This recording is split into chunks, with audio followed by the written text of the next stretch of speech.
I just want to tell everyone to say goodbye to Afrobeats music as you know of it. The genre is turning into something else. Selena Gomez, Camila Cabello, Lotto. They will not do this energy to uplift Nigerian women artists. The genre is dead. And I think people are a little bit too confident. People are overconfident that the same thing that happened to hip hop music, the same thing that happened to trap, the same thing that happened to house and techno. Somehow I'm seeing a lot of Nigerians that be like, no, ours is gonna be different. Why? I don't think, where's the confidence? Don't be confident. Sometimes it don't make no sense. Does it really have to?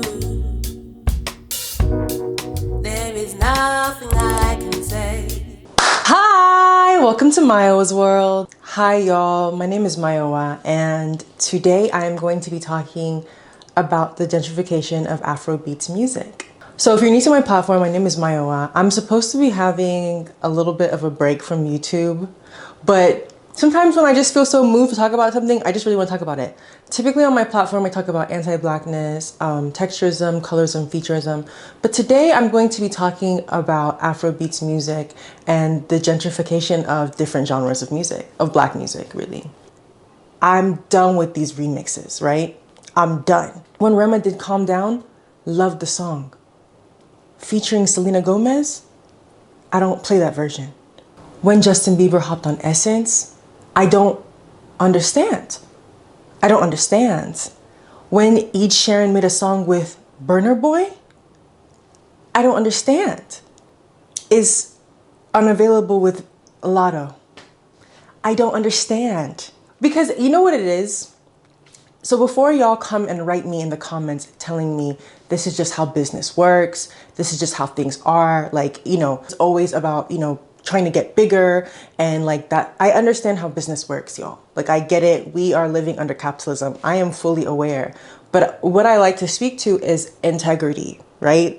What does integrity look like within capitalism? And what things do I feel like are we're just grabbing at anything? The remixes aren't even making sense. You know what I mean? They're not even making sense. It's just, everything is looking like cash grab. And I just wanted to say, like, I have had to come to terms with the fact that I am saying goodbye to the Afrobeats music as I know of it. And I think, you know, this is what I want this video to be about. I want people who like Afrobeat music to know that the way you're liking it right now, I'm like predicting it's not gonna sound how it's changing. Yeah? And I'm saying it right now, I feel like the people who look like me, we're disappearing. We're gonna be gone. We're gonna be gone from the shot. The reason that these remixes are upsetting is I feel like a lot of these artists are intentionally pushing to the side the original fan base that helped them get to where they are. But this is an age-old tale of being black in general, and it actually spans across different countries, across different cultures. I grew up in Atlanta, and I grew up when trap music was coming to be really popular. And I remember hearing trap music and it was just the sound of Atlanta. It was just the sound of the time. And then when I moved to England, I started to hear Euro trap. And it was no shade. It wasn't sounding good. Especially because I'm like, how are y'all recreating trap music without any of the people who actually make trap being a part of the process? And so then they became Euro trap, and then they became techno trap, then they became house trap. So when I'm hearing the sound, it wasn't sounding like what I was used to hearing. It sounded like some modification of that genre. And now, like, trap music, when I hear a trap beat, like, it's so commonly used on like reality TV shows. Like, you know, when someone's walking in, they'll start playing trap music. Like, the beat of the assimilation of the beat of trap, like, has become gentrified. It's become so watered down. And I think it's really hard to know what's authentic. And so I feel like that has happened within African American culture throughout. Y'all can even list what genres got gentrified, you know, because there's so many genres. And, you know, the scary part about all of this is when people don't even know where the origins of things come from. Like, when people think rock and roll is palm colored people's music versus thinking, like, knowing that rock and roll started from black people. And also, and another thing that I had to learn, you know, when I was living in Germany, Germans love techno. They love a good music. I didn't even realize that techno was created by black people, because the techno I'm hearing doesn't even sound like, when I started to hear black people making techno, what I was hearing in Germany sounds completely like it's a stripped down version of original sound. Same with house music, right? And so I'm just saying that I am almost certain, or my predictions is that Afrobeats is going to move into that direction, because I feel like a lot of people are trying to do cash grabs versus having integrity and thinking about what remixes are actually supposed to be making sense. Even within the gentrification of Afrobeats, another thing I want people to be really aware of is also the gentrification of the music videos, right? Because music videos are very telling of who people desire and what they center. If we look at Afrobeats music from like 2010, there was a lot more music videos where there will be dark-skinned women. They still had issues. They still had, you know, colorism, but there was more features of dark-skinned women. Many Afrobeat artists now will literally have non-black women like everywhere as like the only thing. And I feel like that is symbolic, right? Because of colonialism, capitalism, like the hyper-capitalism that Nigeria specifically has, and like desire for like whiteness. I feel like somehow this discourse can be, some people think it's supposed to be like a diaspora war to say like, oh, I'm not liking when African Americans integrate with Afrobeat music, and that's very much so not the case.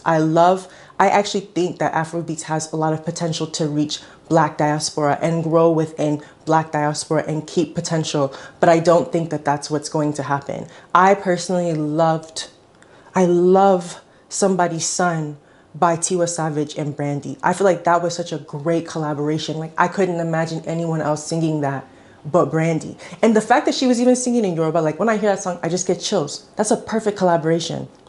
I loved when Coffee, the Jamaican artist, she sang Burna Boy's song. That sounded good. That sounded really like it. She created, like she took her own essence and she did her own version. Unavailable? With a lot of like, I don't want to hear that. I don't know how else to say. I don't want to hear that. And this, you know, Afrobeats merging with white artists and racially ambiguous artists, I feel like is what's just going to keep happening in large numbers.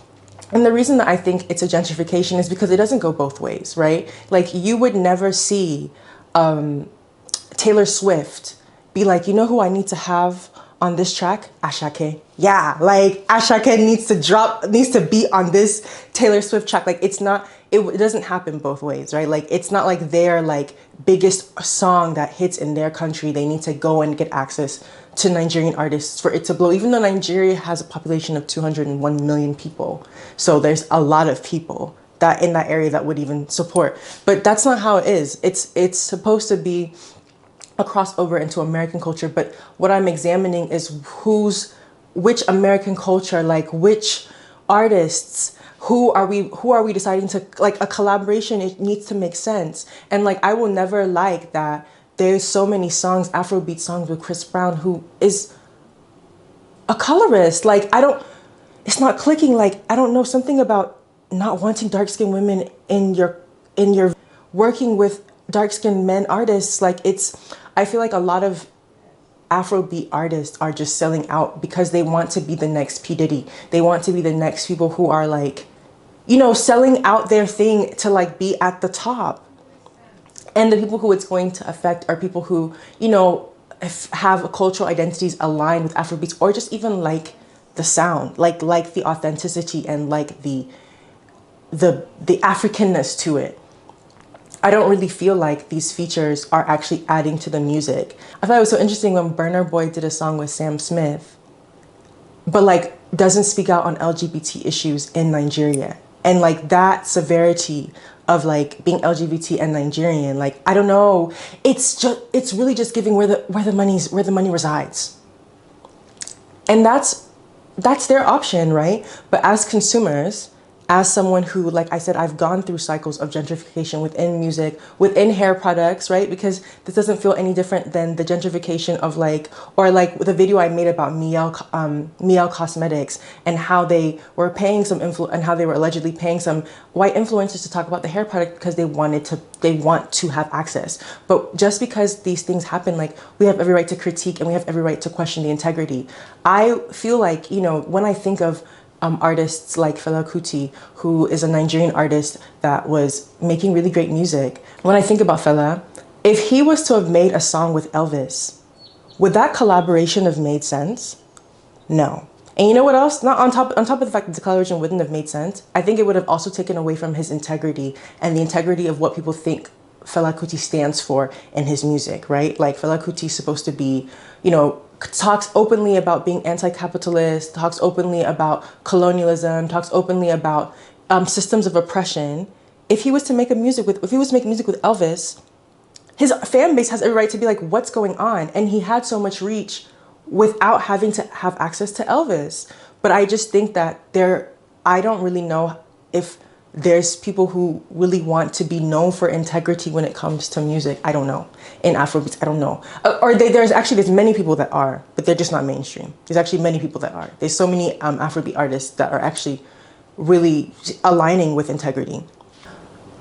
Mark my words, you're gonna be in a grocery store and suddenly you're gonna be hearing Afrobeats featuring Ariana Grande and Lady Gaga. I feel like that's where we're going. That's where we're going. And maybe, you know, maybe I'm being over dramatic, but somebody needs to be. I don't like the sound. I'm not liking this. When I think about these collaborations and like how powerful the diaspora can be, what about working with other African artists? What about working with artists in the Caribbean? What about working with Black artists in Europe, right? Like there's so much range of our diversity, but somehow every single time, like I always say, whiteness is like a gravitational pull. Every single time somehow we're going that way. And I think people are a little bit too confident. People are overconfident that the same thing that happened to hip hop music, the same thing that happened to trap, the same thing that happened to house and techno. Somehow I'm seeing a lot of Nigerians that be like, no, ours is gonna be different. Why?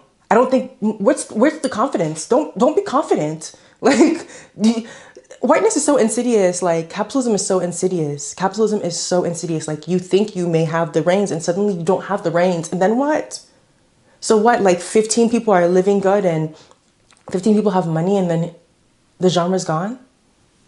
I don't like it. Anyway, if you made it to the end of the video, let's get into the looks.